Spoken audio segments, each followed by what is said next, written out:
Hello, welcome to History 101 preparation for your tests. Now, the essay question, okay, is about rise of Hitler.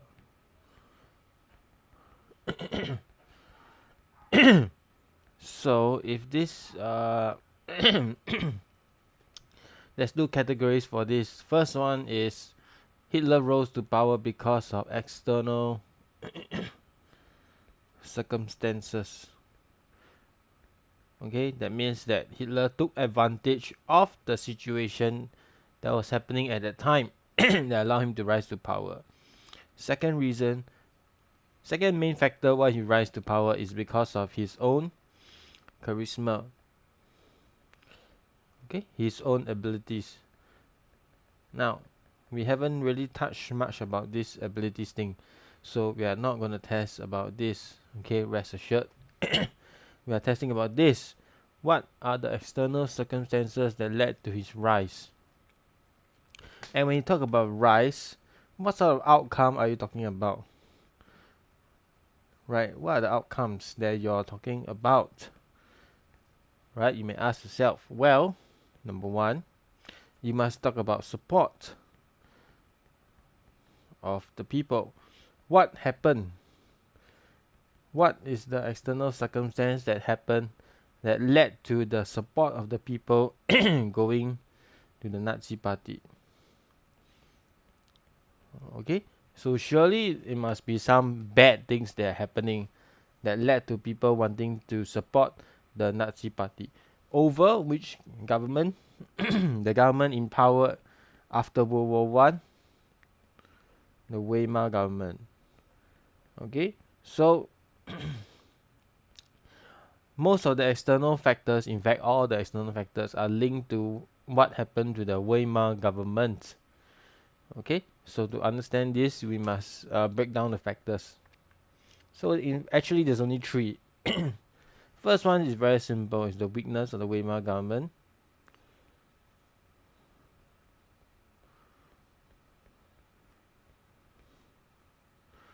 So for weakness of Weimar, actually it's in your textbook already. It's very easy. Why is it weak? What is the meaning of a weak government? A weak government, right? Weakness means that you cannot make decisions. Cannot make decisions. Cannot pass laws. Or cannot pass laws. Because people need laws to be passed in order for help to be granted to them. If a country is facing unemployment, you need the government to step in with some measures that can help people to recover from unemployment. But because this Weimar government cannot make decisions, cannot pass laws, hence support of the people went away from the Weimar government and to parties that can actually help people, okay, through the crisis. And one of these parties was the Nazi party. So why was this Weimar government weak? Okay, the key words is this: proportional representation. Okay, please write this down. It was weak because it had proportional representation.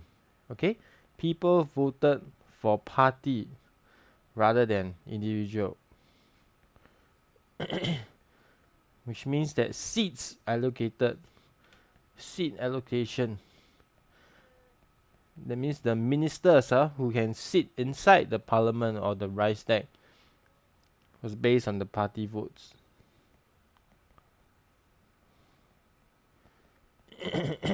Okay, so a proportion means each party had a portion of the government. Okay, so many parties, this meant that there were many political parties that formed the government. And because of this, when you want to pass a law, right, it is difficult. Of course, it's going to be difficult to pass laws naturally. Okay, so it's actually quite simple. You can also say, and in fact you must say, that because there's proportional representation, as in many parties had a portion of the party being represented, you have the government which is not a majority government like Singapore, not a majority PAP government, but instead you have a government made up of many parties, and this is called a coalition government. Okay, many parties have different interests, and when you have different interests, you cannot agree on what you want to do. That is when the laws cannot be passed. Okay, and people become upset over this indecision, resulting in the government changing and changing and changing, because they cannot find a stable government that can actually help the people. So from 1919 to 1933, the government kept on changing, and the government actually changed 20 times, more than 20 times. Okay, as such, this is the high marks part. As such, people became disgruntled, people became unhappy, people became unfulfilled. They decided that this Weimar government cannot, important thing, cannot meet the needs of people, and hence they will support other extreme parties that can offer them promises, such as the Nazis, and that is how the Nazi make use of this situation to rise to power. Okay, we won't talk about Article 48 for now. Okay, I'll just go to the next one. Okay, next one is easier. Okay, why was the Weimar government weak? Okay, I'll just talk about Article 48.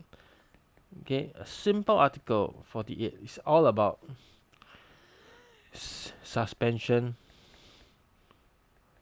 of civil liberties. Right? Civil liberties just means the freedom. Freedom of what? Religion, freedom to vote, freedom to practice things. Right? Freedom of speech. This is civil liberties.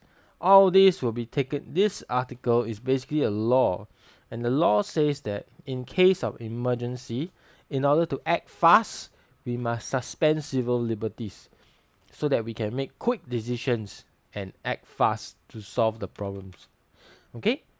That's why we need to suspend civil liberties, because you cannot be discussing about measures that you need to implement immediately. Okay? But the problem is this suspension of civil liberties, the problem is they did not define what exactly constitutes an emergency. Okay? Is a fire an emergency? How big of a fire would a fire need to be in order for it to be an emergency? Is a storm an emergency? Is a spy attack an emergency? Is a terror attack an emergency? It's not clearly defined. So when you have things that are not clearly defined, it is called a loophole. Okay? And Hitler was able to use this loophole in order to suspend the civil liberties.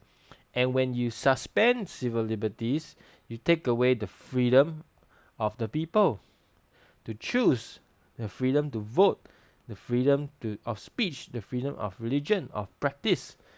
And because you take away this freedom, there is no one that can oppose the Nazis.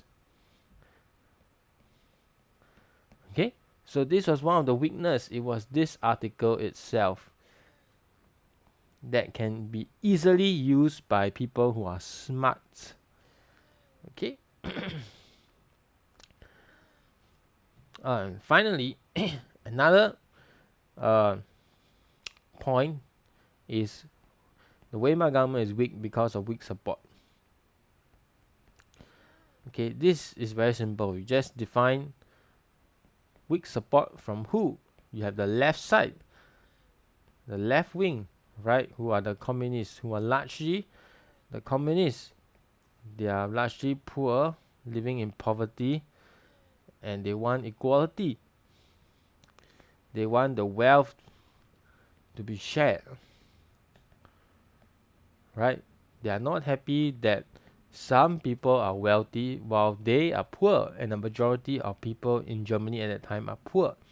So they will support the left wing, and the left wing were not happy with the Weimar government because the Weimar government was not helping the poor.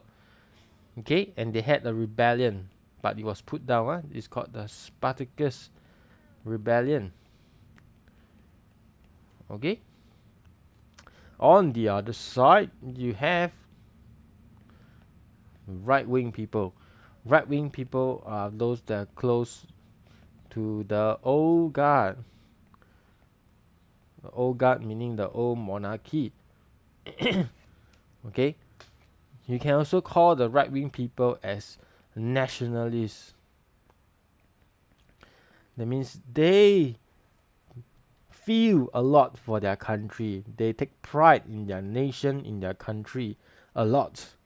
So the fact that TOV was signed, right, humiliated them a great deal. So these are the people that really want to get rid of the TOV and want to make Germany and believe that Germany should exist as a great nation, right? So they are highly nationalistic, and they are close to the old monarchy.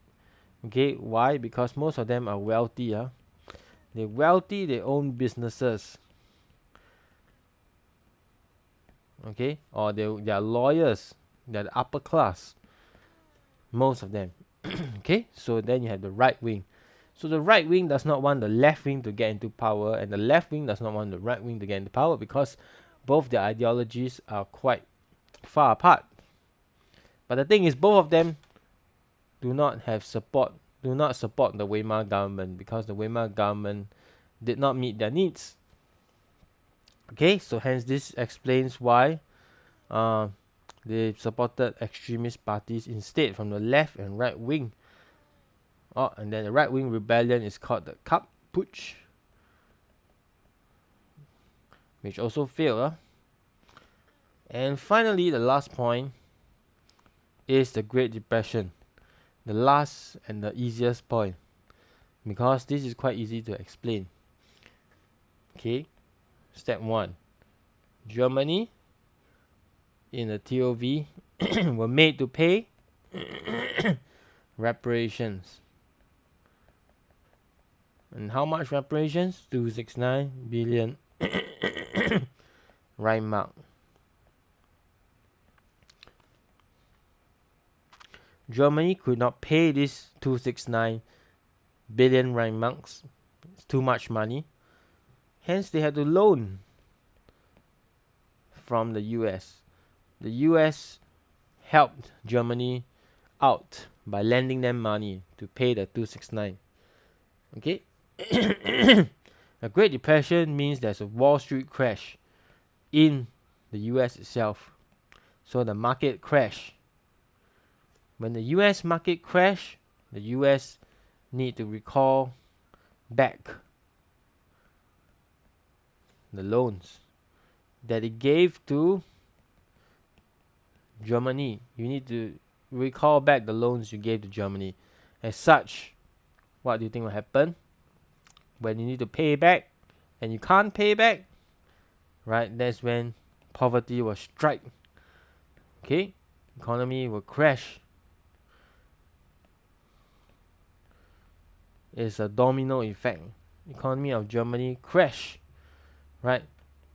Money became worthless, right? Factories closed down, and when factories close down, jobs are lost, and when jobs are lost, people experience poverty, people experience starvation, people experience unemployment. And the government has a welfare system. All governments have welfare system, and they call it social services. Social services can only exist when the country is making money. That's when the government can allocate some money to social services to help the poor. But because the government has no money at all, it cannot invest in social services. Hence, social services also fall. Okay? As such, people have no safety net. Okay, in other words, they're doomed to poverty, to starvation. And because of this, right, who do they blame? They blame the Weimar government for not being forward thinking. And the Weimar government could not solve their problems. So they look for alternatives. Alternatives of governments that can make promises to help them to do things faster and better than the Weimar government. And one of these parties was the Nazi Party. As such, support for alternative parties like the communists, and more importantly, because of the question, the Nazi Party increased. And thus, this led to the rise of Hitler. Okay? Quite straightforward, quite simple. Hope you understand. Okay, thank you.